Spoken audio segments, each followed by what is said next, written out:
Radio Pulpit today has the incredible privilege of visiting a school, a early learning center, aftercare center by the name of Re-Boile. And I'm speaking to the person in charge here, Tryphina. Uh, Tryphina, I'm trying to pronounce your surname now. Mukonwana. Mokunuana. All right, it's a beautiful surname, Mokunuana. Tryphina Mokunuana, who is the principal here. Tryphina, where did it all start for you? I understand before we started the recording, you said you grew up just at the back here, and now you're back. So where does the name Re-Boile come from? Yes. Re-Boile comes from, it actually means we are back because we were staying here. I was born here. I went to school, primary here and secondary. And when I was in standard 6, Form 1, that was Form 1 that time, we were, I don't know what to say, what to call it, taken to Safer Care next to Wombats. And so that's how we left this place. And now we are back. We have been given our place back. And I was happy to be one of the first people to come back, to come and start and take care of our heritage. The birth ground, so to speak, back to the land where you were born. Re-Boile, we are back. We are back. Yes. And then you started, God worked in your heart, and you started Re-Boile. How did it start? Can you still remember way back then?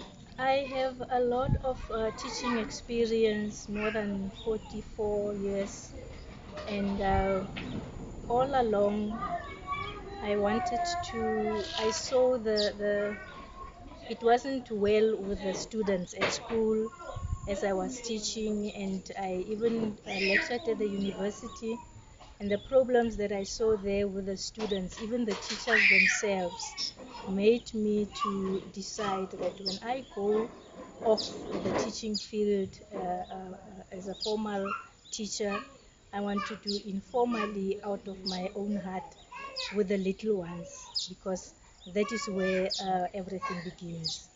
And if I can I know it's just a little drop in the ocean, but with the love and the care and instilling God's love and showing them how God is and how God does things for us as His creation, as His children. And those children will make a difference as they grow up and as they are our future leaders. So we depend on them, and we have to give them the foundation. Well, Roli Slasla, Madiba, had said himself that knowledge is power. And so you start with him at a very young age. How did you feel when you found out that Radio Pulpit was going to be involved in what you're doing in planting here at Re-Boile? You know, Vainant, you won't believe it. I always say God, it's true that God plans everything for us and He knows everything. While I was at the university in Bophuthatswana, Northwest University, I traveled from there. I came to Radio Pulpit and I wanted to see Radio Pulpit. I went in and I was shown around. I just felt like I was at home. And I went back to Mafikeng. Coming back, when I retired that site, and I wanted to come and start something like this, and Radio Pulpit came on board, I said, oh, now I understand. Now I know this was God's plan. And with this, I'm going to carry on and do what is in my heart. For I wasn't sure if this is the right thing to do. The parents here most of them are not working. The children were not able to pay. But I started with only one child. And I went on for 3 months, 4 months with that one child. Another child came, joined, and that's when it all started. And so with Radio Pulpit coming on board and helping us with the structure that we have now, which we use for the kitchen and the grade R classroom or the pre-grade R classroom as we have them now. It's quite a help to us. Well, I can see, and I've seen with my own eyes, the Great R pre-classroom, the kitchen. You've done a wonderful job. How many kids are here at the moment at Re-Boile? At the moment, we have 10 kids. 10 kids, and Yeah. they small and they. What do you see as the challenges that you face on a daily basis? The only challenges that I have here is the problem of the parents not being able to contribute, and they see what we are doing, they love what we are doing, and being unable to can contribute money wise, that's the only problem that we have. But we are happy. God always provides. There's no time that no day that the children are without food, and I'm happy to say we are managing. I can see in their eyes the peace of the Lord Jesus Christ, the calmness, because God is a good God. He provides. The way forward for Re-Boile, how do you see the future? Um, it looks bright. The future looks bright because the staff, the assistants that I have now, I have trained. They love the work.